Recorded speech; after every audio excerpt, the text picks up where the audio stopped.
عمر رضی اللہ عنہ بولے کیا مطلب؟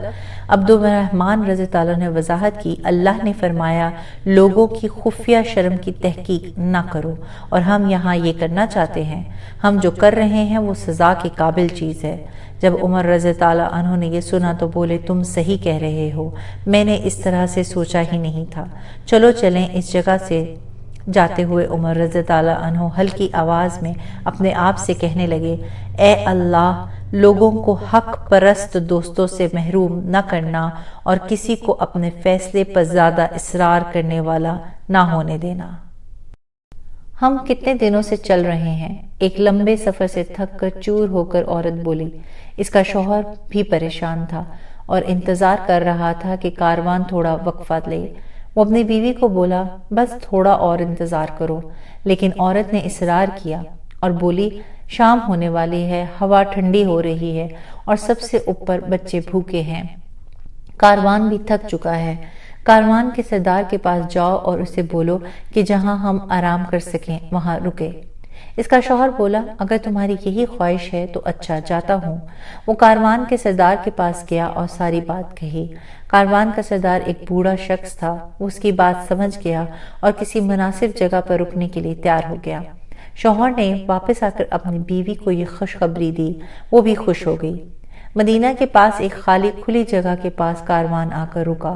سردار نے ہاتھ ہوا میں اٹھایا اور بولا رات گزارنے کے لیے ہم یہاں خیمے لگائیں گے، اچھے سے آرام کرو کیونکہ صبح جلدی ہم نکل پڑیں گے۔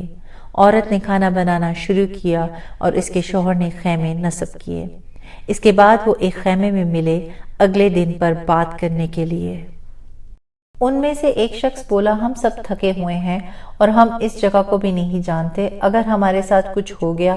کاروان کا سردار بھی فکر مند تھا، لیکن لوگوں کی باتیں سننے کے بعد بولا فکر نہ کرو، میں اس جگہ کو جانتا ہوں، وہ روشنی جو تم دیکھ رہے ہو مسلمانوں کے شہر سے آ رہی ہے، وہاں سے ہمیں کوئی نقصان نہیں پہنچا سکتا ہے۔ ایک اور شخص بولا میں نے بھی سنا ہے مسلمان قابل اعتماد لوگ ہیں، لیکن ہم کرسچن ہیں، وہ ہم سے برے طریقے سے پیش آ سکتے ہیں کیونکہ ہم ان کے دین سے نہیں۔ سردار بولا تم صحیح کہہ رہے ہو، یہی اچھا ہوگا کہ ہم اپنی حفاظت کریں، ہمیں رات کی سیکیورٹی کا انتظام کرنا چاہیے۔ انہوں نے 6 جوان آدمی رات کی سیکیورٹی کے لیے منتخب کیے اور باقی سب سونے چلے گئے۔ ابھی 2 گھنٹے بھی نہ گزرے ہوں گے کہ وہ 6 سیکیورٹی کے جوان بھی سو گئے، وہ بھی باقی کاروان کے لوگوں کی طرح بہت تھک چکے تھے۔ اب کاروان میں کوئی بھی ایسا بندہ نہ تھا جو جاگ رہا ہو۔ اسی وقت ایک آدمی کاروان کے پاس پہنچا، انہوں نے سب سے پہلے یہ دیکھا کہ کاروان کی کوئی سیکیورٹی ہے، اور یہ آدمی خلیفہ وقت حضرت عمر رضی اللہ عنہ خود تھے۔ جب انہوں نے دیکھا کہ کاروان کی حفاظت پہ کوئی بھی مامور نہیں ہے تو انہوں نے اس امید کے ساتھ ایک بار دوبارہ چیک کیا کہ کوئی گارڈ کھڑا ہو۔ یہ جگہ جہاں کاروان نے اپنے خیمے نصب کیے تھے وہ جگہ بھی محفوظ نہ تھی، ہر قسم کا بندہ وہاں سے گزر سکتا تھا اور آرام سے ان کی چیزیں چرا سکتا تھا۔ عمر رضی اللہ عنہ اپنے دوست عبد الرحمن ابن عوف رضی اللہ عنہ کے پاس گئے اور ان کا دروازہ کھٹکھٹایا۔ عبد الرحمن رضی اللہ عنہ نے پریشانی میں دروازہ کھولا کہ اس پہر کون آ گیا؟ وہ حضرت عمر رضی اللہ عنہ کو دیکھ کر حیران رہ گئے اور بولے کیا ہوا مومنوں کے سردار؟ عمر رضی اللہ عنہ بولے تیار ہو جاؤ، ہمیں جانا ہے۔ کہاں؟ ایک کاروان شہر سے باہر خیمہ لگائے آرام کر رہا ہے، ہمیں ادھر جانا ہے، چوکیداری کرنی ہے ان کی۔ وہ کہاں سے آئے ہیں اور کہاں جا رہے ہیں؟ مجھے نہیں معلوم، وہ سب سو رہے ہیں۔ عبد الرحمن جلدی سے تیار ہونے لگے اور بولے بے شک میں آپ کے ساتھ فوراً چل رہا ہوں۔ وہ جلدی جلدی اس طرف پہنچے اور ایک پہاڑی پر بیٹھ کر خیمے پر نظر رکھنے لگے۔ کاروان کے گارڈز ابھی تک سو رہے تھے۔ کچھ دیر بعد ایک جوان کی آنکھ کھلی تو اس نے عمر رضی اللہ عنہ اور عبد الرحمن بن عوف رضی اللہ عنہ کو دیکھا۔ وہ اس قدر نیند میں تھا کہ اسے معلوم ہی نہ چلا کہ وہ حقیقت میں ہے یا خواب میں، اور وہ دوبارہ سو گیا۔ کچھ لمحوں کے بعد وہ دوبارہ اٹھا۔ اس نے جو لوگ دیکھے تھے وہ چور بھی ہو سکتے تھے۔ اس نے دوبارہ ان کی طرف دیکھا، نہیں، یہ لوگ چور نہیں ہو سکتے ہیں، اگر انہوں نے ہمیں نقصان ہی پہنچانا ہوتا تو ابھی تک چوری کر کر جا چکے ہوتے۔ وہ اپنے آپ سے بولا ہو سکتا ہے سردار نے انہیں ہائر کیا ہو سیکیورٹی کے لیے۔ فجر کا وقت ہونے والا تھا۔ عمر رضی اللہ عنہ اور عبد الرحمن ابن عوف رضی اللہ عنہ مدینے کی طرف چل پڑے نماز کے لیے۔ وہ نوجوان سردار کے پاس گیا اور پوچھا کیا تم نے 2 گارڈز رات کے وقت حفاظت کے لیے ہائر کیے تھے؟ سردار بولا تم کس کی بات کر رہے ہو؟ جب نوجوان نے ان 2 لوگوں کا بتایا تو سردار ایک دم ہوشیار ہو گیا۔ پورے کاروان میں یہ بات پھیل گئی کہ 2 اجنبی لوگوں کو کاروان کے پاس دیکھا گیا ہے۔ خوف و ہراس کی فضا میں ہر کوئی اپنا سامان چیک کرنے لگا۔ جب کسی کا کچھ بھی سامان غائب نہیں ہوا تھا تو وہ سوچنے لگے کیوں وہ ہماری حفاظت کریں گے؟ سردار نے اس جوان سے پوچھا اگر تم انہیں دیکھو تو پہچان لوگے؟ ہاں، وہ بولا۔ ایک پہاڑی پر سردار چڑھا، آس پاس کے علاقے پر نظر دوڑاتے ہوئے بولا وہ لوگ زیادہ دور نہیں گئے ہوں گے، جاؤ اور ان 2 آدمیوں کو ڈھونڈو اور پوچھو کہ وہ کاروان کی حفاظت کیوں کر رہے تھے۔ وہ جوان نکل پڑا اور اس نے مدینے کی انٹرس پر ہی عمر رضی اللہ عنہ اور عبد الرحمن ابن عوف رضی اللہ عنہ کو دیکھ لیا۔ ان کو معلوم نہ پڑے اس نوجوان نے ان کا پیچھا کیا اور پھر کچھ لوگوں سے معلوم کیا کہ یہ کون لوگ ہیں۔ ایک شخص نے اس کا جواب دیا کہ خلیفہ وقت عمر رضی اللہ عنہ ہیں اور ایک ان کے گہرے دوست عبد الرحمن ابن عوف رضی اللہ عنہ ہیں۔ نوجوان کو اپنے کانوں پر یقین نہ آیا، وہ سمجھا شاید لوگ مجھ سے مذاق کر رہے ہیں، یہ کیسے ممکن ہے کہ خلیفہ وقت کاروان کی حفاظت کرے؟ اس نے اپنے آپ سے کہا کہ ممکن نہیں ہے۔ جب اس نے باقی لوگوں سے پوچھا اور انہوں نے بھی یہی بتایا تو اسے یقین آیا کہ یہ سچ ہے اور بھاگا سردار کو بتانے کے لیے۔ سردار بولا کیا تمہیں معلوم ہوا وہ کون تھے؟ ہاں، لیکن جب میں آپ کو بتاؤں گا تو وہ آپ کو یقین نہیں ہوگا۔ نوجوان بولا ہر کوئی جاننا چاہتا تھا کہ وہ کون تھے۔ نوجوان بولا جس نے ہمارے کاروان کی حفاظت کی وہ خلیفہ وقت عمر رضی اللہ عنہ اور ان کے دوست عبد الرحمن ابن عوف رضی اللہ عنہ تھے۔ سردار نے عمر رضی اللہ عنہ کے بارے میں سن رکھا تھا۔ وہ بولا کیا تم نے خلیفہ عمر کہا ہے؟ ہاں، وہ عمر رضی اللہ عنہ تھے۔ سردار ایک بوڑھا اور جہاندیدہ شخص تھا۔ اس نے اپنے ارد گرد کے لوگوں کو کہا میرے دوستو، خلیفہ عمر کا شاندار برتاؤ ان کے دین کی طرف سے آیا ہے، میں ان کے پاس جا رہا ہوں اور میں اسلام قبول کروں گا۔ کاروان کے لوگوں نے جب یہ سنا اور سردار کو عمر رضی اللہ عنہ کے پاس جاتے ہوئے دیکھا تو وہ بھی راضی ہو گئے مسلمان ہونے پر۔ سب نے مل کر عمر رضی اللہ عنہ کو ڈھونڈا اور دیر تک ان سے باتیں کرتے رہے اور پھر دین اسلام قبول کر مسلمان ہو گئے۔ ایک سیاسی میٹنگ کے لیے گریس سے ایک سفیر مدینہ آیا۔ شہر میں داخل ہوتے ہوئے اس نے پہلے شخص سے پوچھا مجھے عمر کہاں ملیں گے؟ ایک ساتھی نے جواب دیا خلیفہ کا کوئی محل نہیں ہے، ان کے دل میں ایک چمکتا ہوا محل ہے، وہ غریب لوگوں کی طرح ایک چھوٹے گھر میں رہتے ہیں۔ یونانی سفیر کو اس نے جو سنا اس پر یقین نہ آیا، یہ کیسے ہو سکتا ہے کہ ملک کا سربراہ محل میں نہ رہتا ہو؟ اس نے بھاری تحفے جو اپنے ساتھ لایا تھا ایک طرف رکھے اور عمر رضی اللہ عنہ کی تلاش میں چل پڑا۔ لوگوں نے جو راستہ بتایا تھا اس پر چلتے ہوئے وہ عمر رضی اللہ عنہ کے گھر پہنچ گیا۔ ایک خاتون سے اس نے پوچھا عمر مجھے کہاں ملیں گے؟ اس عورت نے ایک درخت کی طرف اشارہ کیا جس کے نیچے عمر رضی اللہ عنہ بیٹھے تھے۔ وہ بولی وہ عمر ہیں۔ سفیر نے انہیں دیکھا، یہ کیسے عمر ہو سکتے ہیں بغیر کسی گارڈ کے درخت کے نیچے بیٹھے ہوئے؟ جب عمر رضی اللہ عنہ نے اسے قریب آتے دیکھا تو آپ کھڑے ہو گئے اور اس کا استقبال کیا۔ انہوں نے سفیر کو درخت کے نیچے ہی بیٹھنے کی دعوت دی۔ وہ اکٹھے بیٹھے اور دیر تک باتیں کرتے رہے۔ یونانی سفیر حضرت عمر رضی اللہ عنہ سے بے حد متاثر ہوا۔ رات کے وقت اکثر عمر رضی اللہ عنہ مدینے کی گلیوں کا گشت کیا کرتے تھے کہ اگر کسی کو کوئی ضرورت ہو۔ ایک رات یوں ہی آپ گشت کر رہے تھے کہ آپ نے ایک عورت کو قرآن کی آیت پڑھتے ہوئے سنا کہ تم جہاں بھی ہو اللہ تمہارے ساتھ ہے، میری بیٹی دودھ میں پانی ڈال کر ابالنا۔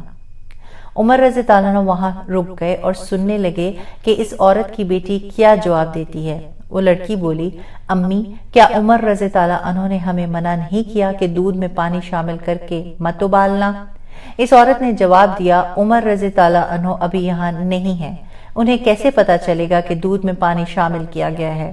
اس کی بیٹی بولی جی امی خلیفہ اس وقت یہاں نہیں ہے، وہ ہمیں نہیں دیکھ سکتے پر اللہ دیکھ رہا ہے اور وہ جانتا ہے۔ عمر رضی اللہ عنہ نے جب لڑکی کا جواب سنا تو وہ بہت خوش ہوئے۔ آپ رضی اللہ عنہ وہاں سے قرآن کی آیت پڑھتے ہوئے چل دیے کہ تم جہاں بھی ہو اللہ تمہارے ساتھ ہے۔ اگلی صبح عمر رضی اللہ عنہ نماز کے بعد اس عورت کے گھر تشریف لے گئے، دروازے پر دستک دی۔ اس عورت نے جب دروازہ کھولا تو عمر رضی اللہ عنہ کو دیکھ کر حیران رہ گئی، بولی اے خلیفہ کیا آپ کو کچھ چاہیے؟ عمر بولے میں پوچھنا چاہ رہا تھا کیا تمہاری بیٹی شادی شدہ ہے؟ وہ بولی وہ کنواری ہے۔ عمر رضی اللہ عنہ بولے تو پھر میں اس کا ہاتھ اپنے بیٹے عاصم کے لیے مانگتا ہوں۔ وہ عورت یہ سن کر بہت خوش ہوئی، بولی یہ ہمارے لیے بہت اعزاز کی بات ہوگی، میں اپنی بیٹی سے پوچھ لوں تو کیوں نہیں۔ جب اس لڑکی سے پوچھا گیا تو وہ خوشی سے راضی ہو گئی۔ تو یہ تھی وہ لڑکی جس نے مناسب طرز عمل پر اپنی ماں کو سبق دیا اور خلیفہ وقت عمر رضی اللہ عنہ کی بہو بننے کا شرف حاصل کیا۔ بصرہ کے گورنر بننے کے بعد ابو موسیٰ الاشعری اپنا خطبہ شروع کرنے سے پہلے اللہ کا شکر ادا کرتے، پھر نبی کریم صلی اللہ علیہ وآلہ وسلم پہ درود و سلام بھیجتے اور پھر عمر رضی اللہ عنہ کی تعریف کرتے۔ ایک دن دابا ابن محسان نامی شخص نے ان سے پوچھا آپ ابو بکر رضی اللہ عنہ کی تعریف کیوں نہیں کرتے اپنے خطبے میں؟ ابو موسیٰ الاشعری کو یہ بات پسند نہ آئی اور عمر رضی اللہ عنہ کو شکایت کا خط لکھ دیا۔ عمر رضی اللہ عنہ نے جواب میں دابا نامی شخص کو اپنے پاس آنے کا حکم دیا۔ کچھ عرصے بعد عمر رضی اللہ عنہ کا سامنا ایک شخص سے ہوا، وہ مسافر تھا، مٹی سے اٹے کپڑے پہن رکھے تھے۔ عمر رضی اللہ عنہ نے اسے سلام کیا اور اس شخص نے سلام کا جواب دیا اور اپنا تعارف کروایا کہ میں دابا ابن محسان ہوں اور میں بصرہ سے آ رہا ہوں۔ عمر رضی اللہ عنہ کے چہرے کے تاثرات بدل گئے، وہ بولے تو پھر میں تمہیں خوش آمدید نہیں کرتا۔ دابا عمر رضی اللہ عنہ کے اس جواب سے خوش نہ ہوا، لیکن وہ اپنے ارادے پر مضبوط تھا کہ اس معاملے میں انصاف لے کر رہے گا۔ اس نے اپنے جذبات کو قابو میں کیا اور بولا اگرچہ آپ مجھے خوش آمدید نہ کریں، نیکی اور امن اللہ کی طرف سے ہے، لیکن میں آپ سے پوچھنا چاہتا ہوں اگرچہ میں گنہگار نہیں تو آپ نے مجھے بصرہ سے یہاں کیوں بلوایا ہے؟ آپ نے میرے ساتھ ایسا سلوک کیوں کیا؟ کیا آپ نہیں جانتے اللہ آپ سے اس کا سوال کرے گا؟ جب عمر رضی اللہ عنہ نے یہ سنا تو انہوں نے پوچھا تم میرے گورنر کو کیوں پریشان کر رہے ہو؟ تم اس کے ساتھ کیوں مخالفت کرتے ہو؟ ایک لمبا سانس بھرتے ہوئے دابا بولا میں آپ کو سب بتاتا ہوں، اور وہ سارا قصہ بتانے لگا اور پھر بولا صرف یہی چیز تھی جو ہم دونوں کے درمیان ہوئی۔ جب عمر رضی اللہ عنہ نے یہ سب سنا تو آپ کو بہت افسوس ہوا، انہیں اس چیز کا احساس ہو گیا کہ ان سے غلطی ہوئی ہے۔ کسی انسان کو جج کرنے بغیر اسے سنے، انہیں پہلے دونوں طرف کا مدعا سننا چاہیے تھا اور پھر فیصلہ کرنا چاہیے تھا۔ آپ رضی اللہ عنہ کی آنکھوں میں آنسو آ گئے اور آپ نے دابا سے کہا تم صحیح ہو، ہر کوئی غلطی کر سکتا ہے، پر اہم بات یہ ہے کہ وہ اس غلطی پر اصرار نہ کرے۔ اللہ نے ارشاد فرمایا ہے جب میرے ماننے والے جان جائیں کہ ان سے غلطی ہوئی ہے تو وہ کبھی اس پر اصرار نہیں کرتے۔ دابا نے عمر رضی اللہ عنہ کو معاف کر دیا۔ عمر رضی اللہ عنہ نے ارشاد فرمایا اصل میں ابو بکر کا ایک دن اور ایک رات عمر کی پوری زندگی سے بہتر ہے۔ ایک مرتبہ ایک آدمی کو بطور گواہ عمر رضی اللہ عنہ کے پاس لایا گیا۔ عمر رضی اللہ عنہ چاہتے تھے کہ اسے ٹیسٹ کیا جائے یہ مضبوط گواہ ہے یا نہیں۔ آپ رضی اللہ عنہ نے اسے بلوایا اور کہا کوئی ایسا شخص لے کر آؤ جو تمہیں اچھے سے جانتا ہو۔ وہ آدمی گیا اور کچھ ہی دیر بعد اپنے ساتھ ایک شخص کو لے کر آیا۔ عمر رضی اللہ عنہ نے اس بندے سے پوچھا کیا تم اس بندے کو جانتے ہو؟ وہ شخص بولا جی میں اسے جانتا ہوں، یہ اچھا انسان ہے۔ یہ جواب کافی نہیں تھا عمر رضی اللہ عنہ کے لیے۔ وہ بولے تمہارا اس شخص کے ساتھ کیا رشتہ ہے؟ مثلاً کیا یہ تمہارا ہمسایہ ہے؟ کیا تم جانتے ہو اس کے گھر کون آتا جاتا ہے؟ وہ بولا میں اس کا ہمسایہ نہیں ہوں۔ عمر رضی اللہ عنہ نے پوچھا کیا تم نے اس کے ساتھ سفر کیا ہے؟ وہ بولا نہیں۔ کیا تم نے اس کے ساتھ کاروبار کیا ہے؟ وہ بولا اے مومنوں کے سردار نہیں۔ تو آپ رضی اللہ عنہ بولے میرے خیال سے تم نے اس کو عبادت اور قرآن پڑھتے دیکھا ہے اور اسی وجہ سے تم کہہ رہے ہو یہ اچھا انسان ہے۔ وہ بولا آپ بالکل صحیح کہہ رہے ہیں، یہی وجہ ہے۔ اس پر عمر رضی اللہ عنہ بولے اگر یہ وجہ ہے تو تم در حقیقت اس بندے کو صحیح سے جانتے ہی نہیں، تم اپنے کام پر واپس جا سکتے ہو۔ طلحہ ابن عبید اللہ دیر رات اپنے گھر کو لوٹ رہے تھے کہ انہوں نے اپنے ہمسائے کے گھر سے ایک لمبے آدمی کو نکل کر جاتے ہوئے دیکھا۔ اس گھر میں صرف ایک بوڑھی خاتون رہتی تھی۔ اگرچہ وہ ان کے بارے میں زیادہ نہیں جانتے تھے، لیکن انہیں تعجب ہوا کہ یہ کون سا شخص ہے جو رات کے اس پہر یہاں سے جا رہا تھا۔ اس شخص نے طلحہ رضی اللہ عنہ کو نہ دیکھا اور آگے نکل گیا۔ اپنے گھر جاتے ہوئے طلحہ رضی اللہ عنہ نے سوچا کہ اچھا ہوگا کہ میں یہ راز خود ہی حل کر لوں۔ اگلی صبح طلحہ رضی اللہ عنہ اس بوڑھی خاتون کے گھر گئے، دروازے پر دستک دی، اندر سے آواز آئی، آ جاؤ۔ طلحہ رضی اللہ عنہ گھر کے اندر داخل ہوئے تو دیکھا کہ ایک بوڑھی اندھی خاتون گھر میں موجود ہے۔ پہلے آپ نے ان کو سلام کیا، پھر پوچھا کیا آپ کے کوئی رشتہ دار ہیں؟ وہ بولی اللہ کے سوا میرا کوئی نہیں۔ پھر طلحہ رضی اللہ عنہ نے سیدھے پوچھ لیا، کل رات ایک شخص کو آپ کے گھر سے نکلتے دیکھا، وہ کون تھا؟ ایک لمبی سانس لیتے ہوئے وہ بوڑھی عورت بولی، خلیفہ عمر رضی اللہ عنہ۔ وہ رات میں میرے گھر آتے ہیں، میرا گھر صاف کرتے ہیں، بستر بناتے ہیں اور باقی کاموں میں میری مدد کرتے ہیں۔ جب طلحہ رضی اللہ عنہ نے یہ سنا تو ان کی آنکھوں میں آنسو آ گئے، اللہ کا شکر ادا کیا کہ انہیں کس قدر اچھا خلیفہ عطا کیا ہے، اور گھر سے باہر آ گئے۔ مدینہ میں ایک ناقابل برداشت قحط آیا۔ عمر رضی اللہ عنہ اس صورتحال سے بہت پریشان تھے اور ان کے ساتھ عذرائے ہمدردی روزے رکھتے تھے۔ قحط کے دنوں میں ایک اونٹ قربان کیا جاتا اور اس کا گوشت بانٹا جاتا۔ ایک عمر رضی اللہ عنہ کا غلام یرفع ان کے لیے اونٹ کا پکا ہوا بہترین حصہ لے کر آیا۔ عمر رضی اللہ عنہ بولے، یہ کیا ہے؟ یرفع نے جواب دیا، آج جو اونٹ قربان کیا گیا ہے اس میں سے کچھ میں آپ کے لیے لایا ہوں۔ عمر رضی اللہ عنہ نے گوشت کو دیکھا اور پھر یرفع کو بولے، جبکہ لوگ بھوک سے مر رہے ہیں کیا میں اپنا پیٹ اونٹ کے بہترین گوشت سے بھروں گا؟ مجھے کچھ اور کھانے کو دو۔ یرفع ان کے لیے روٹی اور زیتون کا تیل لے کر آیا جو وہ کھاتے تھے۔ عمر رضی اللہ عنہ ابھی کھانے ہی لگے تھے کہ انہوں نے اپنا ہاتھ کھانے سے کھینچ لیا اور یرفع کو بلایا، یہ کھانا بدوؤں کے لیے لے جاؤ، میں پچھلے 3 دنوں سے ادھر جا نہیں سکا، ہو سکتا ہے ان کے پاس کچھ کھانے کو نہ ہو۔ یرفع نے پلیٹ اٹھائی اور چلا گیا۔ عمر رضی اللہ عنہ نے ایک بار پھر اگلے دن کے لیے بغیر کچھ کھائے پیے روزہ رکھنے کی نیت کر لی۔ میرے بیٹے یہ کپڑا لے لو، یہ اتنا بڑا نہیں کہ اس میں میرے کپڑے بن سکیں، تم اس سے اپنے کپڑے بنا سکتے ہو۔ عمر رضی اللہ عنہ نے اپنے بیٹے سے کہا، یہ کپڑا مال غنیمت سے حاصل ہوا تھا۔ ان کے بیٹے بولے، نہیں ابو، اگر میں نے یہ کپڑا استعمال کیا تو اس میں سے کچھ بچ جائے گا، آپ میرا کپڑا لے لیں اور اپنا جوڑا بنوا لیں، ہم دونوں کے کپڑوں سے آپ کا ایک جوڑا آسانی سے بن جائے گا، آپ کے کپڑے بہت پرانے ہو گئے ہیں، آپ اس سے نئے کپڑے بنوا لیں۔ عمر رضی اللہ عنہ کے بیٹے نے ان کا کپڑا لینے سے انکار کر دیا اور اپنا کپڑا انہیں دینے کی پیشکش کی۔ عمر رضی اللہ عنہ بولے، لوگ کہیں گے کہ خلیفہ نے اپنے حصے سے زیادہ کپڑا لیا ہے۔ تو ان کے بیٹے بولے، اگر لوگوں نے ایسا کچھ کہا تو میں انہیں سچائی بتاؤں گا۔ لہٰذا عمر رضی اللہ عنہ نے اپنے بیٹے کی ایک پیشکش قبول کی اور نیا جوڑا سلوا لیا، مگر آپ اندر سے بے چین تھے، لیکن آپ کے کپڑے اس قدر پرانے اور پھٹ چکے تھے کہ نئے سلوانے کے علاوہ کوئی چارہ بھی نہ تھا۔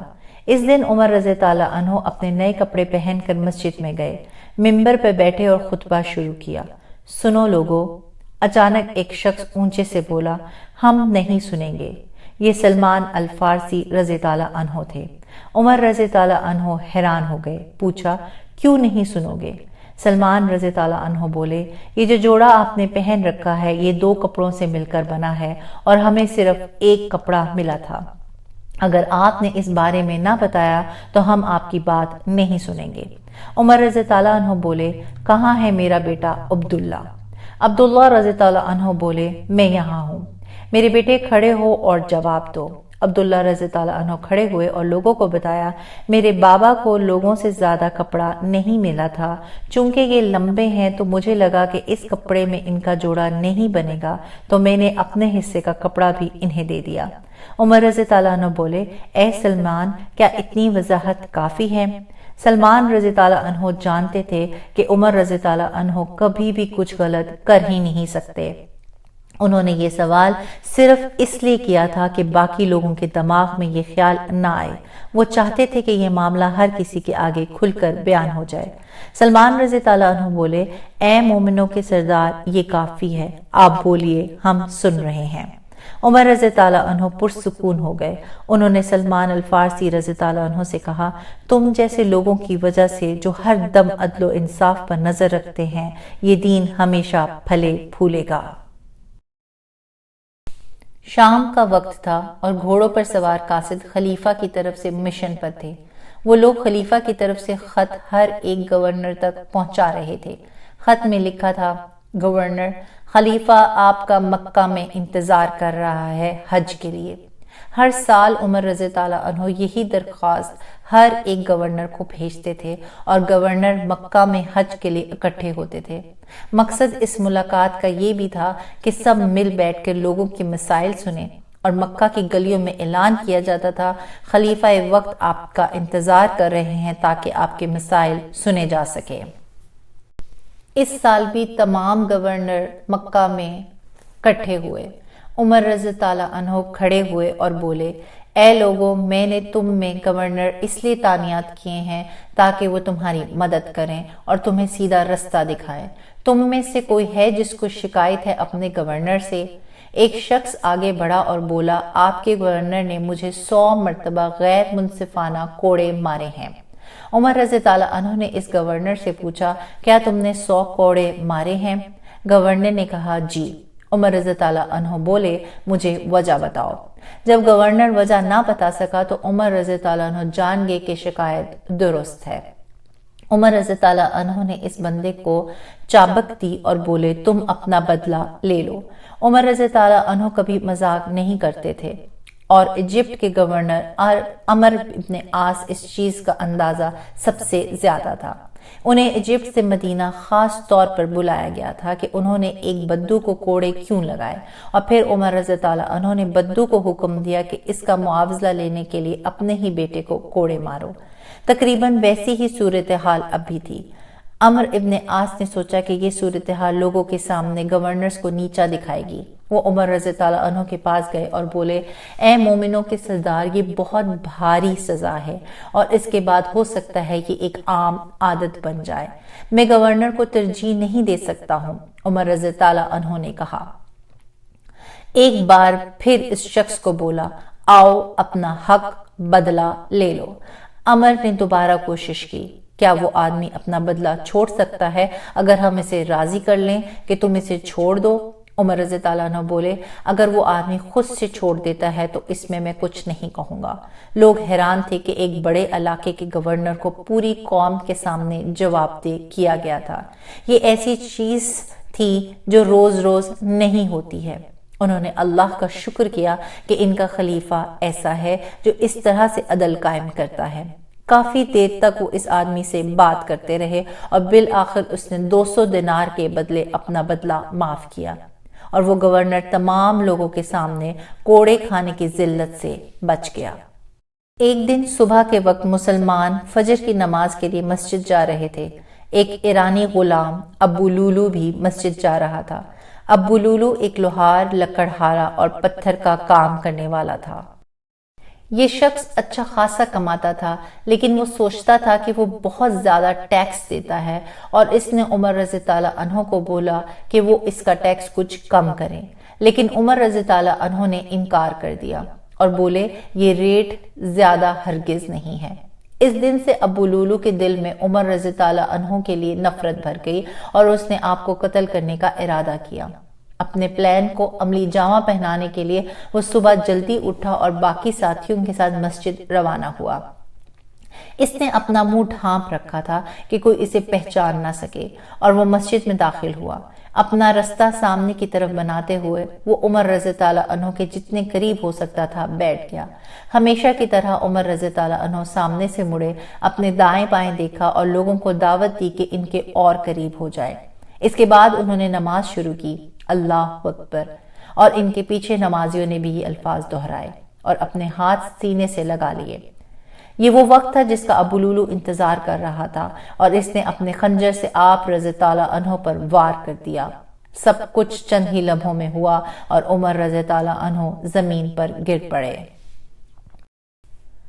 ابی بکیر نے پیچھے سے قاتل کو پکڑ لیا۔ اس بار ابو لولو نے خود پر وار کیا اور پھر خنجر ادھر ادھر گھماتے ہوئے اس نے بھاگنے کی کوشش کی، لیکن عبداللہ ابن عوف نے اپنا اوور کوٹ اس کے اوپر پھینکا تاکہ وہ زمین پر گر جائے۔ جب اسے یقین ہو گیا کہ اس کا بچنا ناممکن ہے تو اس نے اپنا ہی خنجر اپنے دل میں گھونپ لیا اور اپنی زندگی ختم کر دی۔ ہر کوئی عمر رضی اللہ عنہ کی طرف بھاگا۔ عمر رضی اللہ عنہ نے خود کو سنبھالا اور قرآن کی آیت پڑھی، یہی اللہ کا حکم ہے کہ تقدیر بدل نہیں سکتی، اور اس کے بعد وہ پھر بے ہوش ہو گئے۔ لوگ ان کو ان کے گھر لے گئے۔ جب وہ ہوش میں آئے تو انہوں نے پوچھا کیا یہ نماز کا وقت ہے؟ انہوں کو بتایا گیا کہ سورج ابھی نہیں نکلا۔ مدد کے ساتھ آپ رضی اللہ عنہ نے وضو کیا، پھر قرآن کی 2 آیات سورہ عصر اور سورہ کافرون کے ساتھ آپ نے صبح کی نماز ادا کی۔ آپ کے زخم سے خون ابھی بھی رس رہا تھا۔ جب انہوں نے نماز پڑھ لی تو آپ رضی اللہ عنہ نے اپنے بیٹے سے پوچھا وہ کون تھا جس نے مجھے قتل کی کوشش کی؟ عبداللہ رضی اللہ عنہ بولے ابو لولو۔ عمر رضی اللہ عنہ نے سکھ کا سانس لیا اور شکر ادا کیا کہ قاتل مسلمان نہیں تھا۔ وہ دوبارہ عبداللہ رضی اللہ عنہ کی طرف پلٹے اور بولے بی بی عائشہ رضی اللہ عنہا کے پاس جاؤ اور ان سے کہو کہ اگر وہ اجازت دیں تو میں اپنے 2 دوستوں کے ساتھ دفن ہونا چاہتا ہوں۔ عبداللہ رضی اللہ عنہ بی بی عائشہ کے پاس پہنچے اور اپنے بابا جان کی خواہش کا اظہار کیا۔ آپ بولیں جو جگہ بچی تھی وہ میں نے اپنے لیے رکھی تھی، مگر میں عمر کو وہ جگہ بخوشی دیتی ہوں۔ عمر رضی اللہ عنہ نے جب یہ سنا تو وہ بہت خوش ہوئے، لیکن وہ پھر بھی مبہم تھے۔ اپنے بیٹے سے بولے میرے جنازے پر مجھے دفنانے سے پہلے ایک بار بی بی عائشہ رضی اللہ عنہا سے دوبارہ پوچھ لینا، یہ ممکن ہے کہ انہوں نے میرے عہدے کا پاس رکھ کر اجازت دی ہو، اگر انہوں نے اپنا فیصلہ بدل لیا تو مجھے البقیع میں دفنا دینا۔ عمر رضی اللہ عنہ کے آخری دن تھے، ہر روز وہ کمزور سے کمزور ہو رہے تھے۔ طبیب آتا اور آپ کو دیکھتا۔ ایک دن اس نے آپ کو دودھ پلانے میں آپ کی مدد کی، اور جب آپ کا معائنہ کیا تو آپ کا رنگ بدل چکا تھا۔ وہ بولا اے مومنوں کے سردار، اب میں اور زیادہ کچھ نہیں کر سکتا ہوں، یہ وقت ہے کہ آپ اپنی وصیت تیار کر لیں۔ عمر رضی اللہ عنہ نے اپنے ارد گرد بیٹھے لوگوں کو دیکھا۔